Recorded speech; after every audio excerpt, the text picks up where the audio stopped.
Welcome back. I am excited today because I am one of those people that absolutely is not for painkillers, medication. Let's take this, let's take this, let's take this. Like, I believe that modern medicine could be the root cause of all suffering. My mom had a small problem 27 years ago. She got a mental issue. And we had no idea. We didn't know about healing. We didn't know about anything really. So we went to the hospitals. And my mom started meds. My mom was the most active person, most ambitious person. She was running around like there's no tomorrow. We call her a hustler. I probably got the hustler blood from my mom. A year after, mom develops diabetes from the drugs that she was taking for mental. And we said, okay, cool. We went to the doctors again. She got more medication. I can't remember the time there, but years later, mom got high blood pressure. And we did the same thing that we did when she got the first problem. We went back to the meds. And today, mom takes about 15 tablets a day. She's 65. But if you see her now, you'll appreciate what modern medicine can do. I believe that it is my life calling to save my mom. And that's probably why I do this work, to really discover all these experts who do this work. But I really think I want to get mom off meds. It is no surprise today that I do have Carleigh in the studios because Carleigh is an expert for that. How do you heal yourself without medicine? But before we jump into Carleigh's work, we have over 3,000 views today.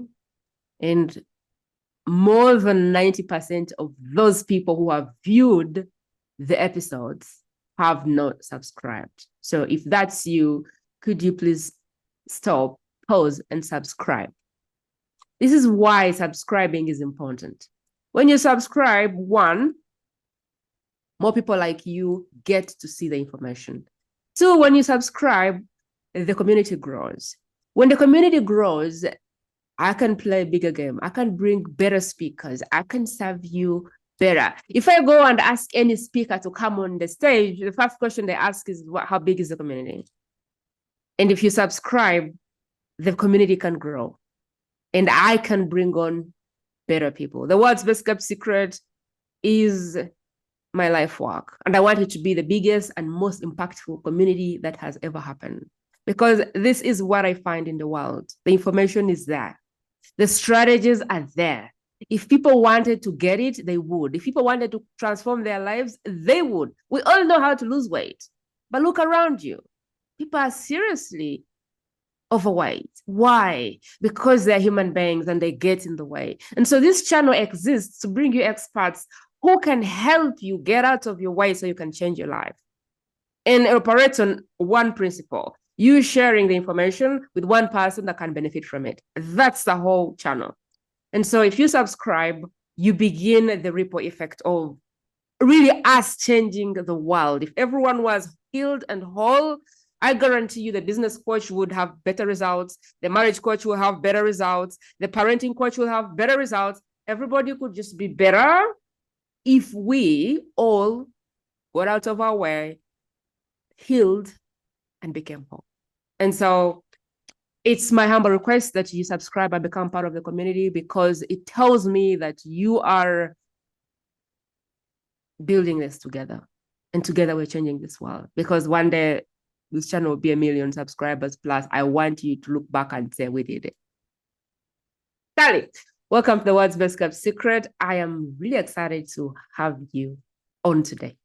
Thank you so much for having me. I'm excited to be here. Carleigh is one of those people that really light me up. Imagine what we could all do if we could tap into the inner part of us that can heal. She believes everyone is a healer of themselves. But we don't know. I don't know.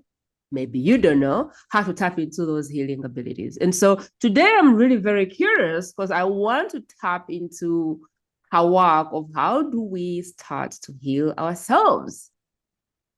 She helps people with anxiety. She helps people with depression. She helps people reverse all those conditions that people are on meds for. Carleigh is living with bipolar, successfully living with bipolar. And I'm going to be digging in because some of these diseases, like a bipolar, we believe you have to have medication for it. Like there is no cure for it. And I think today she's going to kind of challenge some of my myths, what I believe and what I don't believe, because she's living proof that we don't need to depend on modern medicine. Carleigh, I would love for you to tell the listener exactly what you do, because I just have this outside shell of it. Oh, we can't heal without medicine. But tell the listener what you do. I would love for them to really hear it from you. Do is show people how to heal their mind from anxiety, depression, bipolar, how to manage all of these things without using medication. And what that really means is I show people how to build a lifestyle around their healing journey so that they can live a healthy, happy, high functioning life without using pharmaceuticals, just like myself. Wow.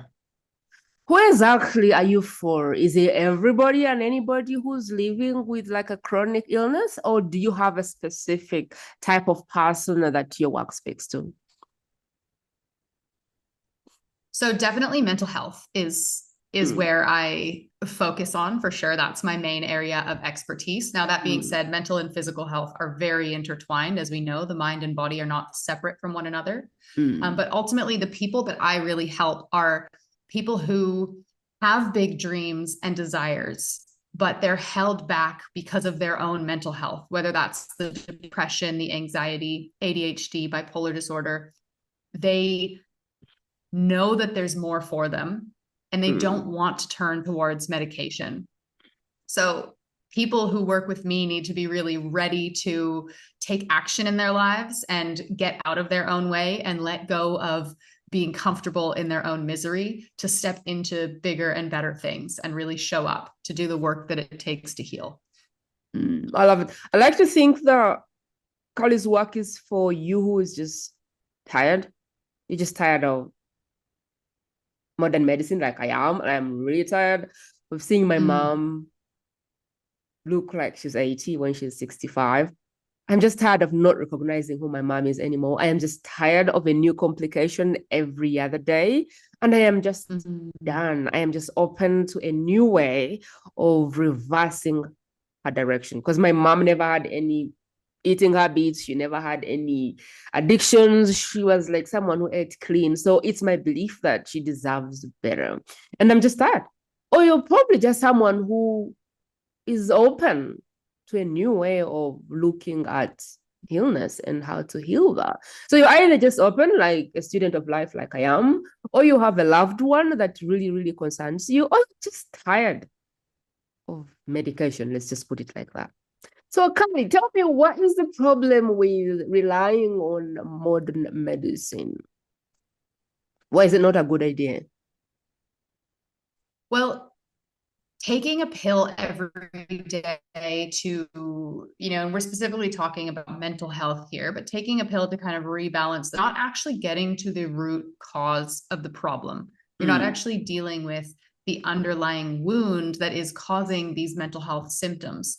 You're putting on this kind of Band-Aid over the symptoms. And I recognize that sometimes medication can be really effective for saving someone's life and for maybe helping someone to build up the energy to actually take the steps on their healing journey, especially if there's, severe depression and a really strong lack of energy. If you have no energy to put in the steps, the medication can be kind of used as training wheels. But when we become dependent on it and it becomes seen as the solution, and it's like, oh, I just take this pill every day and I can keep living the same way and, eating the same crap food and not moving my body and working the same job that doesn't fulfill me and, continue with this lifestyle that is probably the reason you're feeling so low in the first place.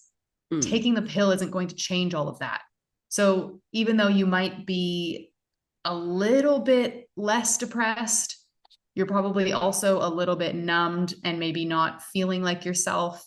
And all these other areas have to shift to kind of accommodate for the pills, but they are not the actual answer to healing. There's no true healing going on from that medication. It's kind of a band-aid on the symptoms.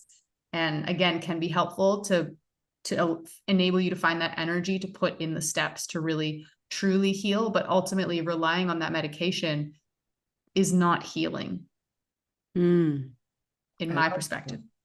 I love that. Like, I totally see it. I think medication, the way I look at it, is relief.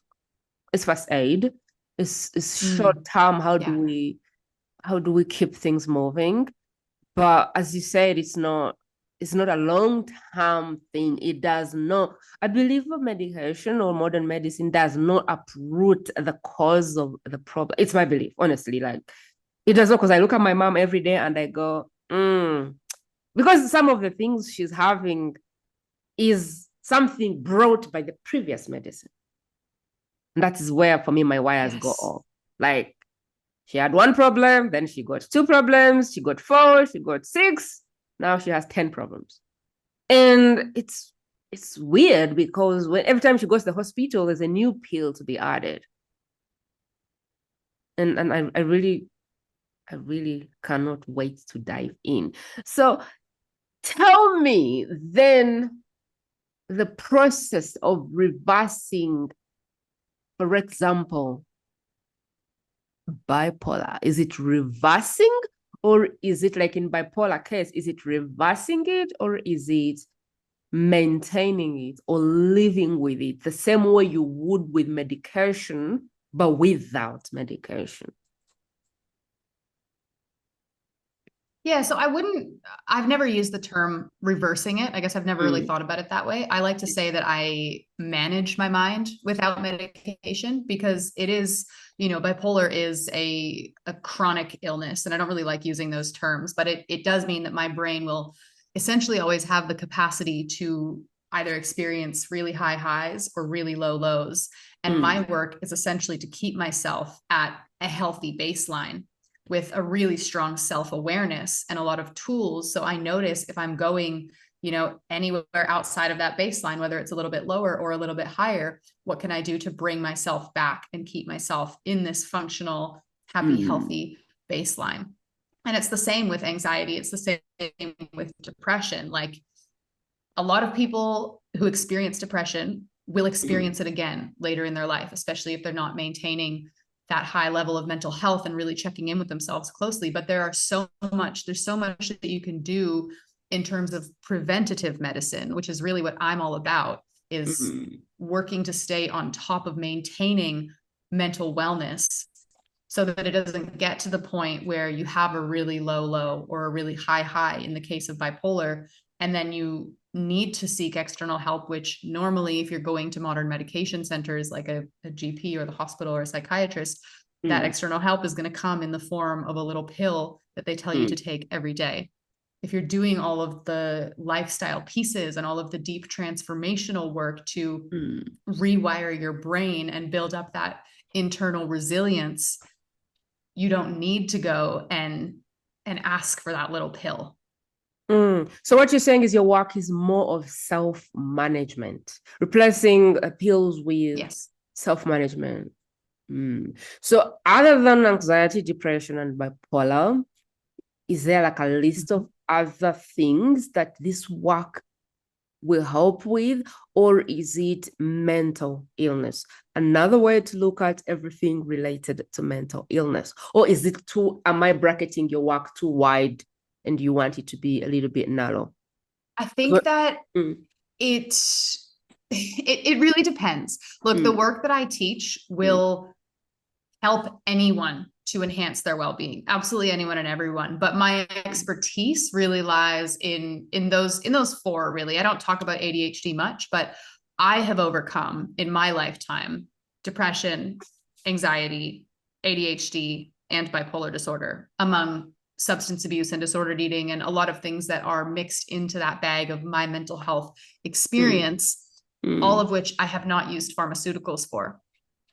So in saying that, while my focus is mental health, the things that I teach, again, will help anybody to manage stress, to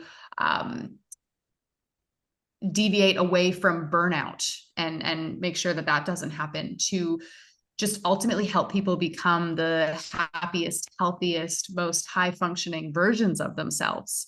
But specifically, the clients that I work with are the people who are struggling with the anxiety and depression and bipolar, and who don't want the modern medication. They want a holistic route, because really this work is all about looking at how every area of your life is influencing your mental well-being. And so much of that is also affecting your physical well-being, right? Like we said, mind and body are so connected. But my area of expertise and what I really focus on is the mental health side of things, the neuroscience side of things. I love that. Wow. I love that. Like everything starts in the mind. Everything starts with your mental health. And you can either bounce off a pill or you can just manage without the pill. I love this because for me, I know what pills can do. I know the more problems you can run into. I know how there's a way that they just numb people down, if I can say that. There's a way that they take away, I don't know, they take away the energy from the person or the activity levels and drop it to like, I don't know what. I love that. Okay.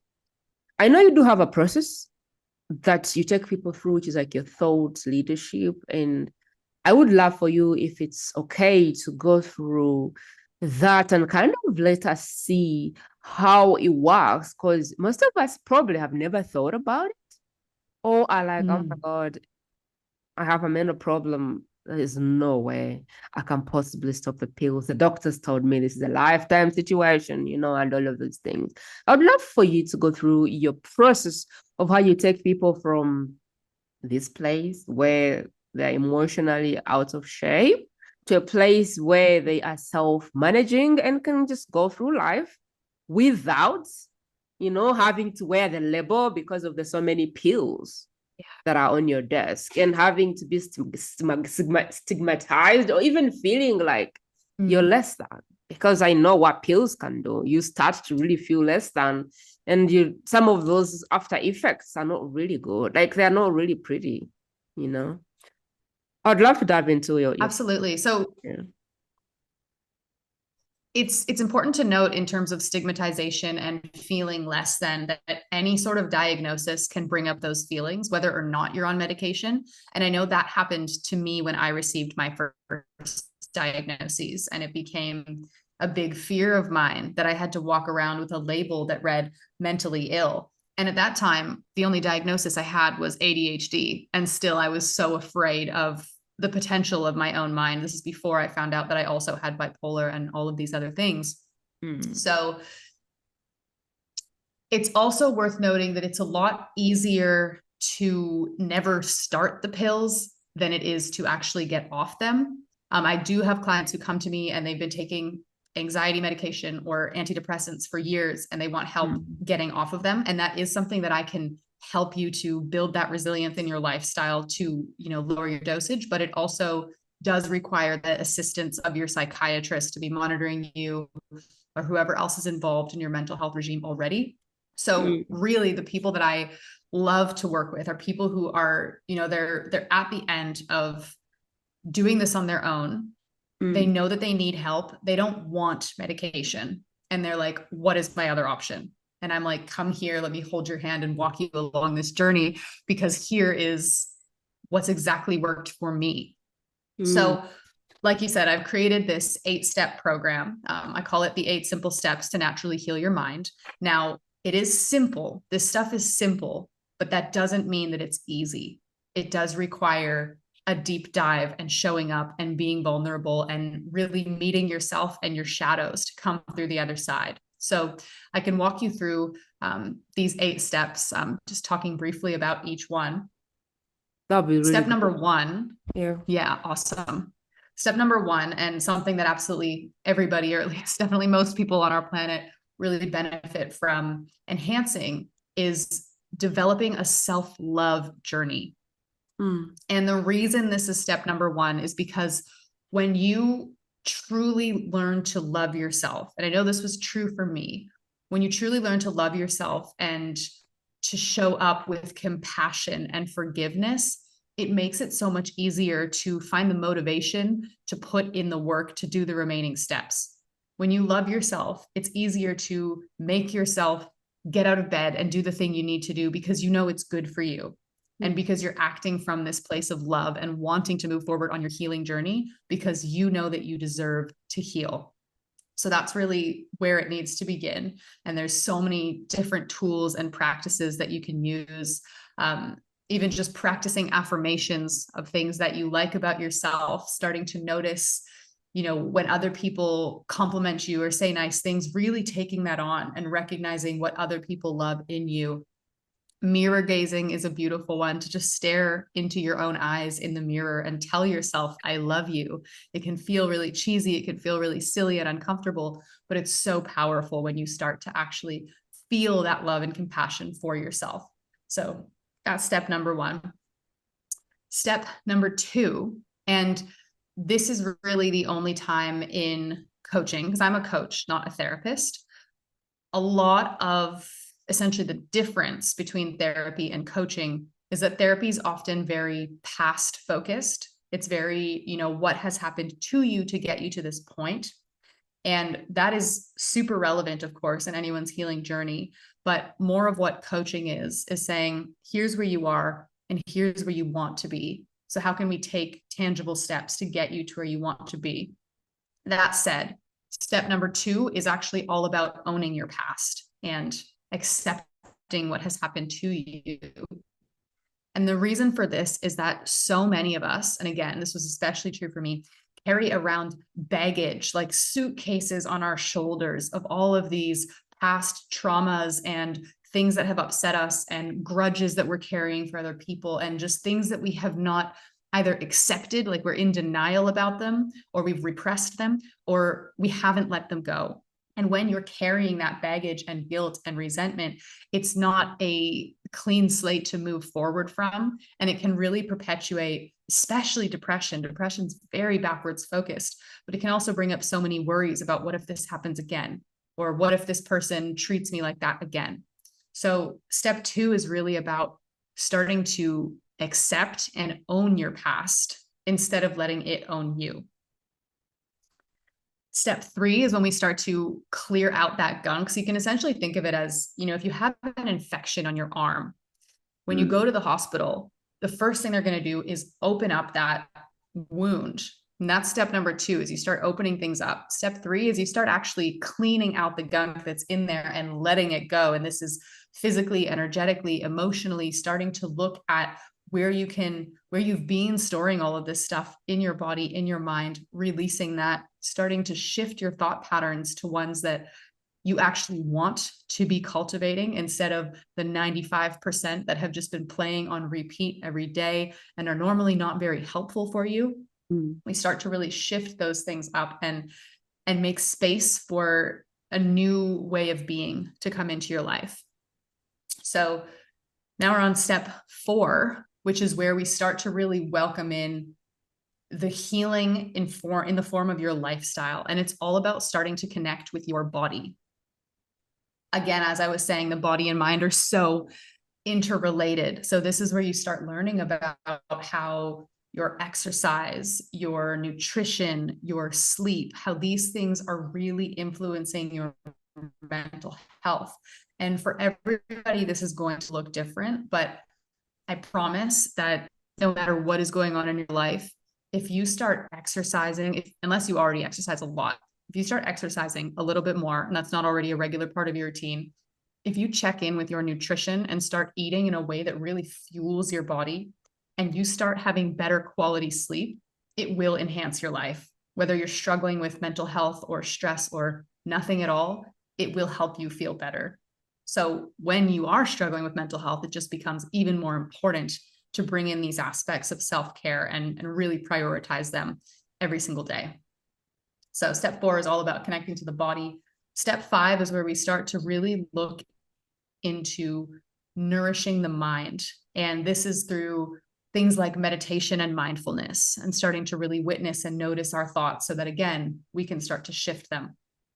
It's prioritizing getting out and spending time in nature, because that is it has profound effects on your mental health and well-being and physical health as well. But again, we're focused on the mental here.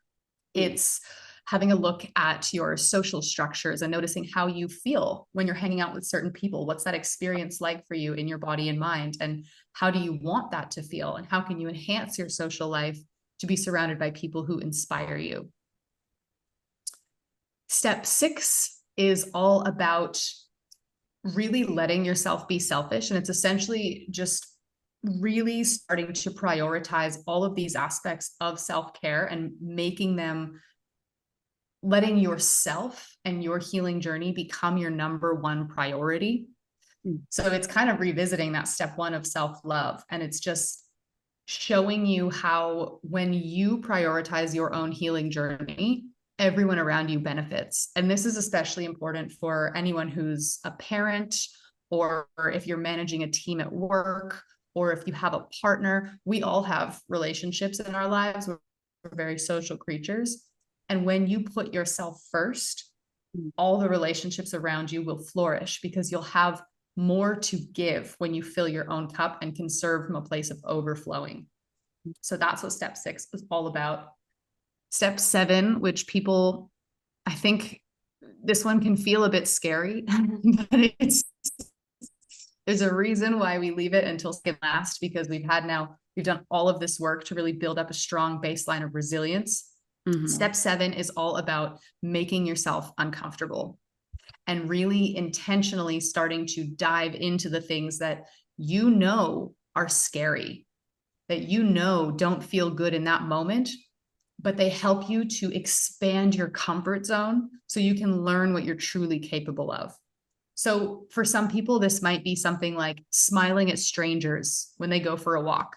If they're struggling with social anxiety, that's really scary and really hard, but you choose things that, even though you know it's scary, even though you know it's going to be uncomfortable, you can try it, see how it feels, and then learn that it's okay and expand your comfort zone from that way. And this can be anything, ice baths are a great way to push discomfort in a way that is safe, and you're going to be okay, and you're doing a good thing for yourself, but you're also making yourself uncomfortable. So that's something that, again, absolutely anyone will benefit from, starting to push their comfort zones a little bit in a way that feels safe and from a place of having a more regulated nervous system, so they're not pushing themselves into that fight or flight overdrive.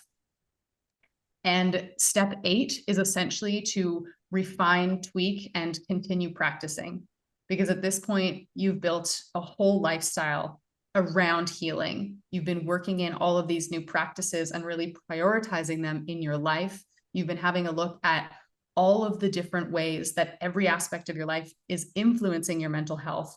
And it's just a matter of checking in and saying, okay, what's feeling good? What's maybe not feeling good? Where do I need to tweak some things?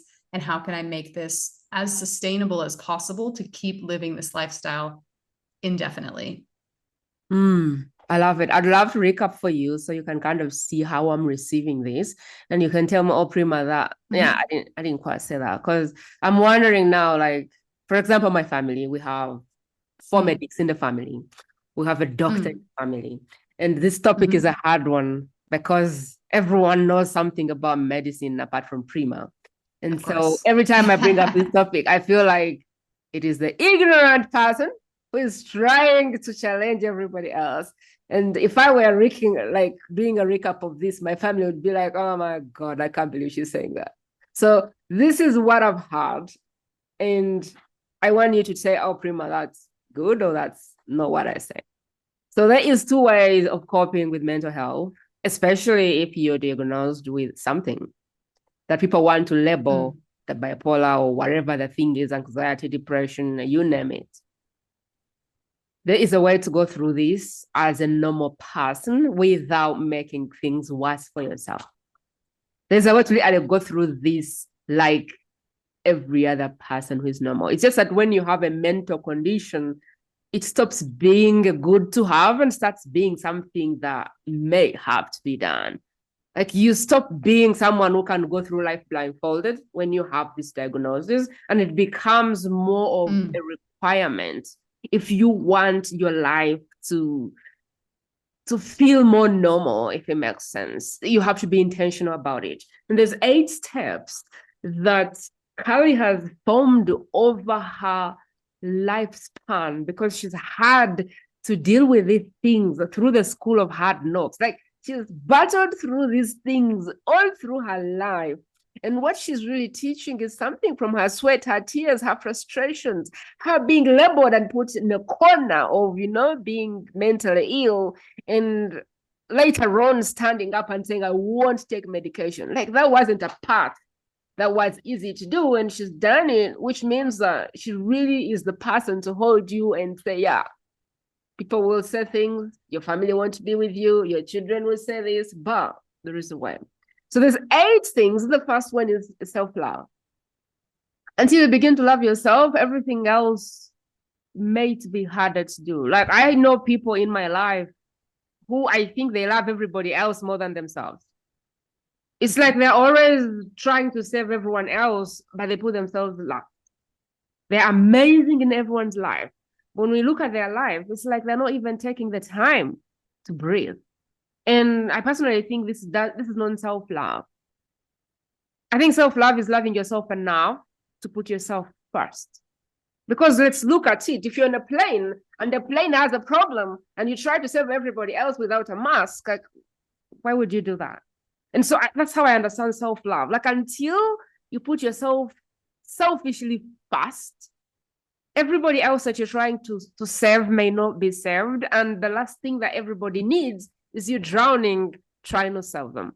And so this is kind of what I pick up for the first part. The second part was owning your past. You can't change what is. But also, getting drowned in the past does not help. It's like you really can't move on in your relationships if you're still carrying all the baggage of your ex-people on your head. Before you get married, you probably dated a few people. Imagine if you carry all this baggage in your marriage. Does it really help the new person? And so this is the same thing. Carrying the baggage on your head does not really make things easier for you. So what Carleigh is saying is, there is a level of radical acceptance here, and knowing that, okay, there is a diagnosis, but this diagnosis does not define me. I don't have to be this diagnosis. The diagnosis is the diagnosis. I can choose how I move forward with this. The third is like clearing out. Mental illness or mental condition is more like having, I don't know, like we have like water pipes here. And every time there's a clog, the water can't move. So when you go in your sink and you're washing plates and the water is not moving, that is because the system down needs opening. And it's the same thing. Clearing out the junk or whatever it is really like helping your sink send water down, because there is a clogged pipe. So you have to open and remove whatever is in the way of the water moving. It's the same principle. It's like electricity. It has flow from one place to another to the bulb. If there's a problem, the bulb won't turn on. It's the same thing. We have to clear the system. We have to remove the dirt. And that's kind of the process she's talking about, which can look like many things. Can look like subconscious reprogramming. It can look like anything that really helps you clean up. But what I like about her process is she's not interested in looking in the past, which is really like my worst part, is trying to take me to 10 years or 20 years and help me find a trauma. I don't want to remember anything, because there's no big thing that happened. So why can't we just forget it and focus on where I'm going? Like, I have a problem with people who try to take me to the past, because I don't want to go there. I don't even remember what happened. So that's clearing the junk without really getting stuck in the past. Number 4 is connecting with your body. A lot of problems that we have come from the fact that we stay in our head. And so it really helps to drop from your head into your body, which can be done with tools. She mentioned exercise, nutrition, sleep. It's unfortunate that the people who need these things the most are the people who most overlook them. But when you can pay attention to what you're eating, When you can pay attention to movement, it can even just be walking every day. When you can pay attention to uninterrupted sleep, for me, this has been my medicine. Unconsciously, I exercise every day. I watch what I eat, to the fact that now when I go to the supermarket or anywhere, I just pick the thing that is good for me. Then I sleep like 8 to 10 hours a day nonstop. There's no social media. My phone stays in the living room. I don't carry my phone there. Like, these habits have been really very helpful for me and my health. But it can be in a place where these are not second nature to you, and you have to try and watch them. I would imagine they're simple for me because I do them, but I think that they wouldn't if I wasn't doing them. I think they wouldn't be second nature if they weren't part of my life, if it makes sense. So exercising doesn't have to be hard. It just has to be, can you take some steps every day? 30 minutes, just walk from here to there.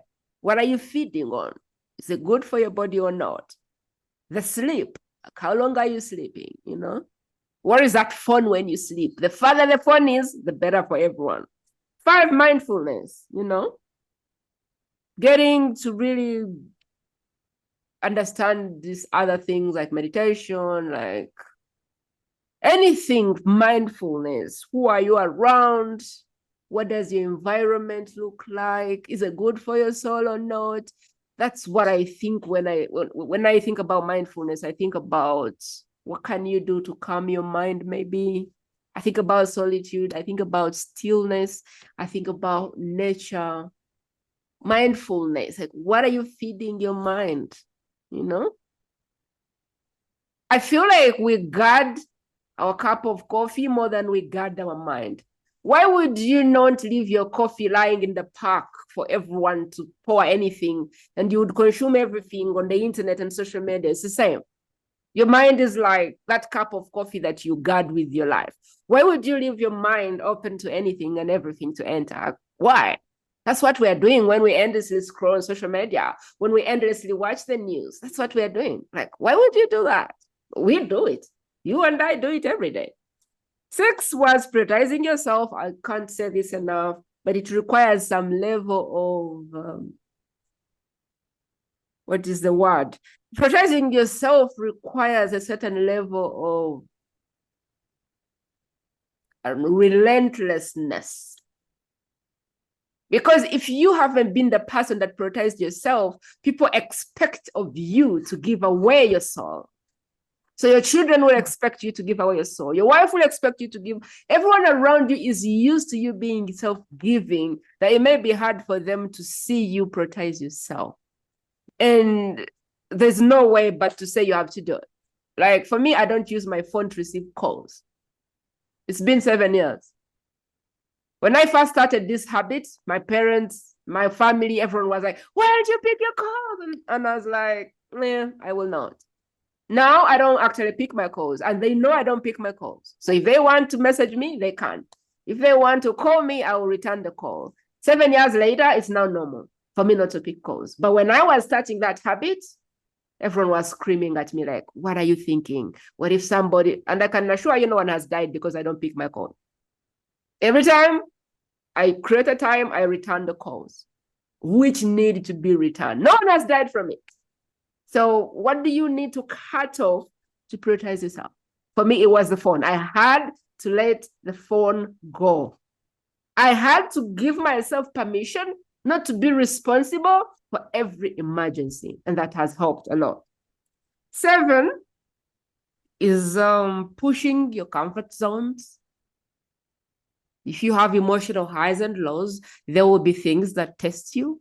And so this is, I think, the resilience building phase where you have to test your comfort zones and go into some of the things that you very well know will trigger you, but will help you to build that resilience so that you can go through the same things much easier next time. And the last one was refining, tweaking, optimizing, and making this a lifestyle. I think ultimately not everyone will respond to the same thing. So picking up what works and leaning more into that and turning that from an attempt to a lifestyle. Carleigh, what did I miss? Yeah, that sounds amazing. I love the examples that you used for each of them as well. I think that was really great. I think the only thing that I noticed wasn't said was just in the clear out the clutter space. I love the analogy with the pipe and also with the electricity, because our brains literally run on electricity. That's like so accurate. The only thing that was missed there is also like a physical clearing of your space and energetically clearing, because it's an act of releasing everything that has not served you to start welcoming in this new lifestyle, which really starts with step 4, when we start to look at nourishing our bodies and that relationship. And I guess something that I think I missed was that in step 6, in terms of starting to prioritize self-care, and you did touch on this, is building those boundaries and setting up your non-negotiables and learning how to really prioritize your own wellness journey with these tools that you're learning as your non-negotiables, with that piece of self-care. And otherwise, yeah, absolutely. You nailed it. Amazing. I want my family to watch this and they'll be like, really, really. I would love for you to talk through the kind of scenarios you have seen where people have done this, even yourself, so that I know my family will be on the fence. Like, I want them to kind of see what is possible, because I know that these things are possible, but they live in the medicine, tablet, pill world. And I kind of want them to go, oh, maybe we are wrong about this. Like, the person who is like my family, I know that's how they would be feeling. Who is like, yeah, there's no way we're living, mom. Like, we can't even try, like they're not even open to trying. What could you share from the work you've done that could give that person like, something like, okay, really? Okay. Like just a bit of hope that maybe these things are possible because they have been possible for others. Yeah, well, I'm absolutely living proof that you can live with diagnoses as significant as bipolar disorder. I planned on ending my own life when I was just 12 years old. I struggled with substance abuse and disordered eating. I was in and out of depressive episodes for all of my teenage and early adulthood years, until I discovered that I have bipolar disorder when I was 19 years old. And when I started really prioritizing my healing journey and kind of accidentally walking on this 8-step path, I'd been through the journey before I, created this program to share with others. I haven't had an episode since then. I've had this diagnosis for 8 years now. I haven't experienced depression. I haven't experienced mania since that time. Wow. Because that is the power of truly learning to holistically heal and learning to manage your mind. Now, in terms of the clients that I work with, again, like I mentioned, a lot of people do come to me wanting to reduce their medication. I have one client at the moment who's halfway through the program, and she's already cut her antidepressants and anti-anxiety medication in half with the okay from her doctor and everything. But she's on now a half dose. So the next step for her is to continue on the journey, continue working with these practices, and hopefully she'll be able to get off those altogether. That's her hope. That's and hold on. It's not a rare case. That's interesting. So you don't really take people off, you win them over. So like there's grace to go, okay, now that you don't need that particular pill, but keep the rest. And so you can keep on those pills until there's enough evidence that you can leave the pills. And did you say that in this process, and so the doctors important are involved as well? I don't know if my internet is in. Yeah. So again, it's important to recognize that that's okay. I don't claim to be able to take people off of medication. I'm not qualified to say you can stop taking your pills. What I do and who I really love to work with are people who are struggling with their mental health, and they know they do not want to go down the route of medication, and they don't know what else to do. And it took me years of trial and error and struggling and not really knowing and not having the motivation to try things before I really figured out what to do. It took really lighting a fire under my ass and, excuse my French, experiencing a really significant and scary mental health episode where I took myself to the hospital and said, I need help right now. And they tested me for drugs because I was experiencing mania. I was really, really high. I was sober, but my brain was in a really elevated state that was scary. It took experiencing that for me to have this wake up call and go, okay, I don't want to live like this anymore. I don't want to take medication every day for the rest of my life. So what can I do instead? I do recognize that if you're already taking medication, it is absolutely possible to come off of it.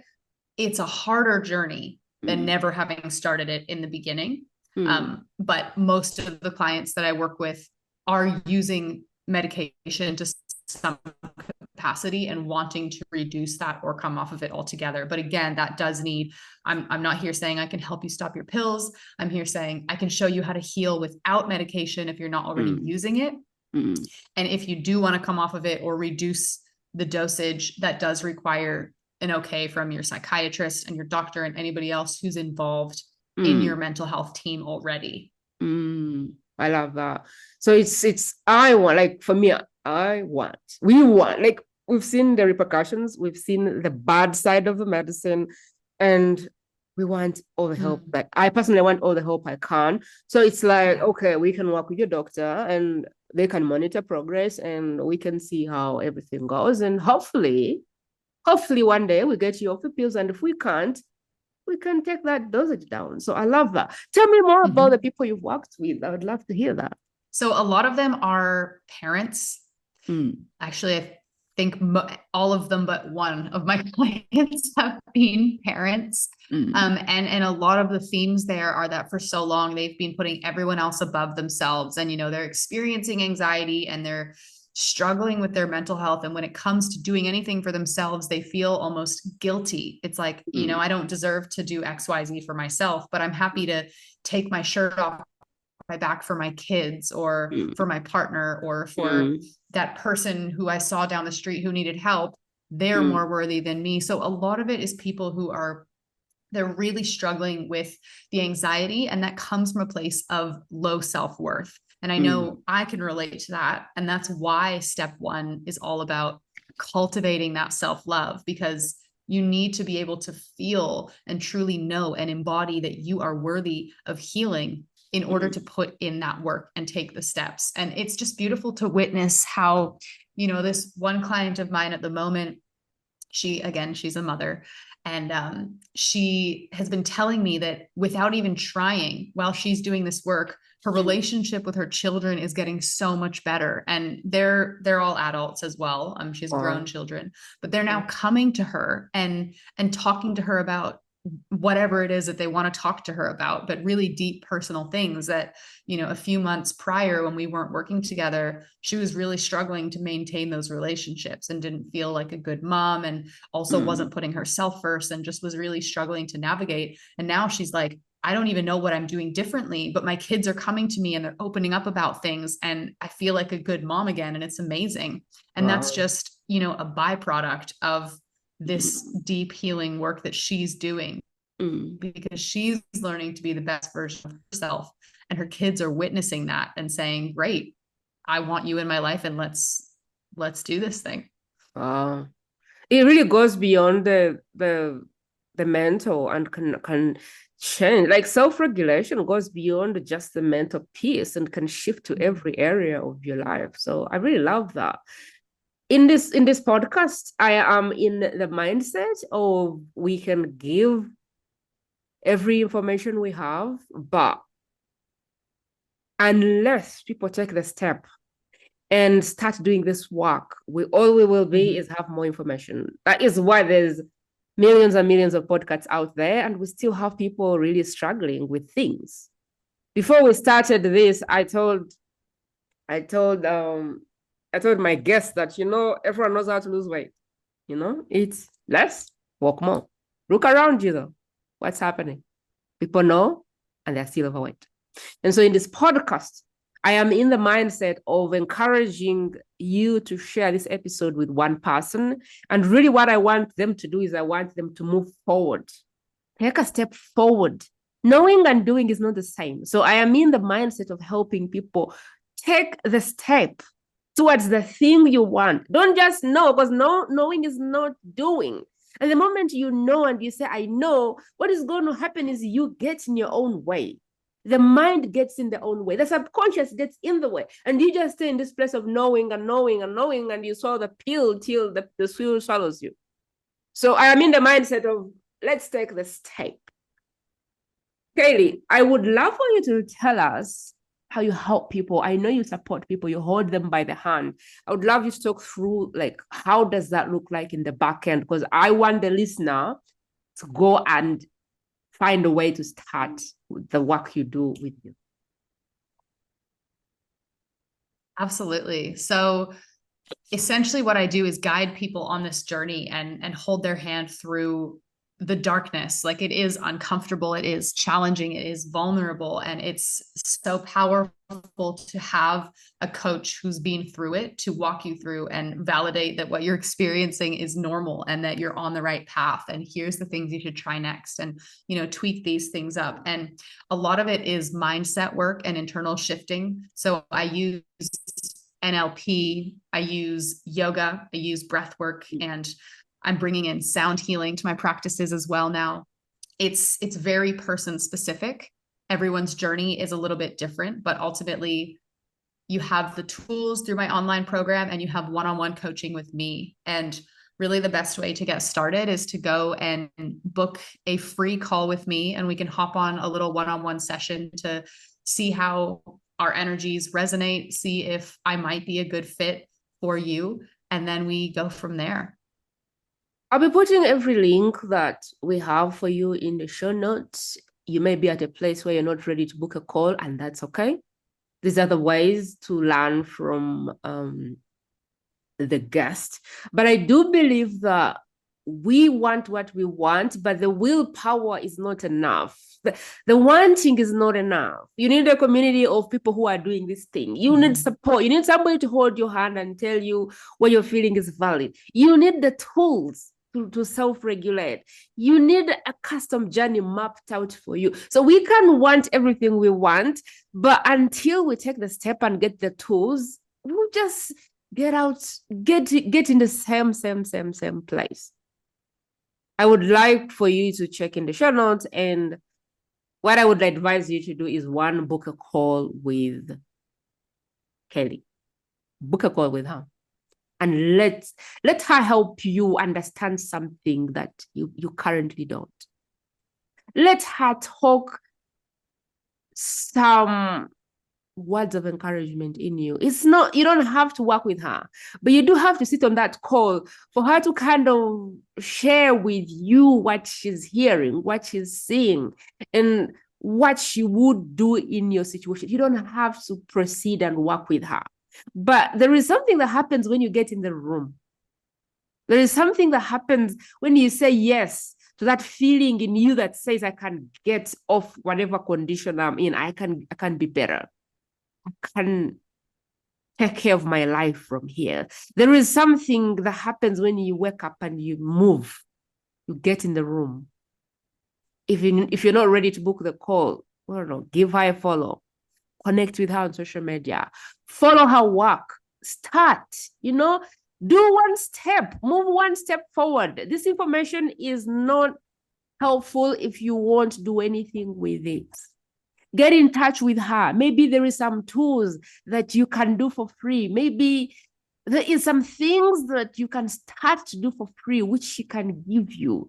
Don't worry about, I don't have the money. I always tell people the how does not belong to you. The yes belongs to you. So say yes and move. Don't worry about, oh my God, I am too old, I can't move. That's not your problem. Don't worry about, oh my God, I can't afford organic food. No, that's still your head getting in the way. Don't worry about, I can't afford coaching. All of those are excuses and your head getting in the way again. Move.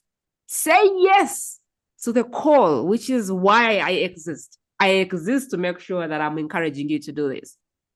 Let the how not be a problem, because the how was never yours to start with.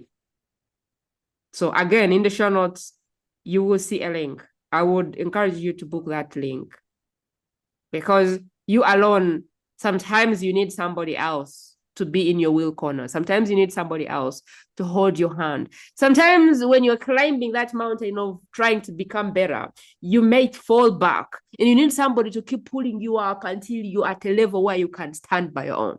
So answer the call, book the call, at least see if there is anything that can help you. I would love for you, Carleigh, to tell us if I was watching this and I missed everything that we've said in the last 50 or so minutes, and I was just hopping on and I just had a minute or two and that's all I'll ever hear. Would you want them to pick off from everything we've said? That you are so worthy and capable of truly healing. Everything that you need is really within you. And it's just a matter of feeling into your self-love, cultivating that, developing your self-worth, and starting to take steps that are going to help you feel better tomorrow. You're worthy of healing. I love it. What has been the one book that has changed your life as a person? A book called Plant Intelligence in the Imaginal Realm. It was fascinating. It got me back into reading and it got me inspired to study neuroscience. It actually starts by talking about the brain and about neuroscience and neurochemistry, and then goes into how all of those same processes and chemicals are present in the roots of plants, which is their brain, and went into the magic of plants from there. But yeah, that book I highly, highly recommend. Amazing. The last question is, who is the expert that you feel has had the most fundamental impact on your life? Wow, I just had like 3 or 4 different names pop into my head, but I think fundamental impact on my life specifically was my ADHD coach from university, who I got to see when I was first diagnosed with ADHD. And he just really helped me to not only become okay with my diagnosis and learn that there's nothing inherently wrong with me just because my brain works a different way, but really helped me to start to learn how to manage my mind and my lifestyle, how I can do that differently with my ADHD. And that completely transformed my life and set me on the path that I'm on now. The last one will be, I have read on your website that there's a healer in each of us. And from listening to you, I believe that you may be diagnosed with bipolar or anything, but you're not those things. I would love for you to speak into someone who feels like they've been labeled and they feel less than, and they feel like they're hopeless or helpless. They feel helpless in their hand because they feel like the world has put them in a corner where they don't know how to change what they call their reality, because that's what they see as a reality. What would you say to them to kind of help them see this in a different lens? Because I think lens is all people need sometimes. In any meditation or mindfulness practice, we are practicing the art of observing the mind. And the fact alone that we can witness and be aware of and observe our minds means that you are not your mind. You are the conscious observer, the spirit that is aware of that consciousness and of those thoughts. That being said, you are so much more than your mind. And therefore, you are so much more than any diagnosis or any abnormality or any thoughts that you're having. You're so much more than any identity, any label that society has tried to put on you, any box that you're trying to fit in or trying to break out of. It is so empowering to recognize that there is absolutely nothing wrong with you. Everyone's brain works a little bit differently. And this is coming from someone who has bipolar disorder. There's nothing wrong with me. There is nothing wrong with you. It's all about learning to accept and still develop that self-love, that unshakable self-love, no matter what is going on in your life, unconditional self-love.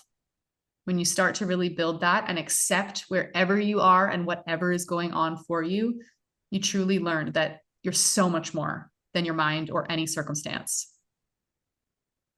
Amazing. Carleigh, you've been such an amazing guest. Thank you so much for coming to the podcast. Thanks so much for having me, Prima. It's been a pleasure.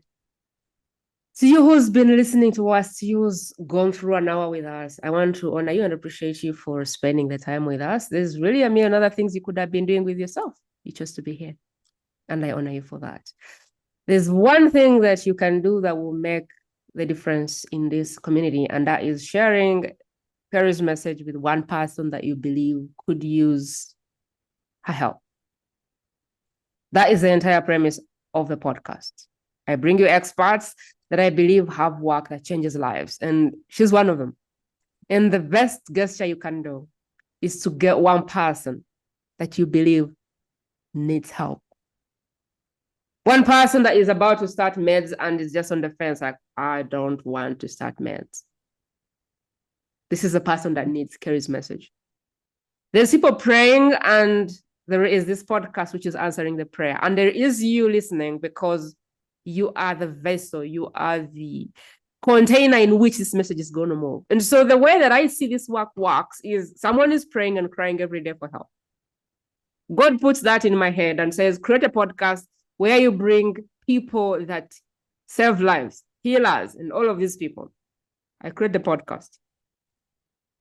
Carleigh comes on for some reason or the other. She feels called to come on the podcast. She shares her message. You listen to the message. And the only thing I have to do is ask you to share it with one person that needs this message. That's as simple as this podcast and its message and its premise gets to be. So will you think of one person that you would love to gift with the knowing of this expert? Their healing, their life right now is in your hands. And you can just share this with them. You really never know what one episode like this can do for another human being. And so if that is all you did for me today, that would be very, very appreciated. As always, please subscribe, share, review, rate. Wherever you go, support the work and let the world know about it if you had value from it. Appreciate you, my friend. Have a beautiful day. I'll talk to you very soon. That is it, my friend. To listen to more exclusive interviews like this one, simply go to the World's Best Kept Secret podcast.com and select interviews based on preferred topic.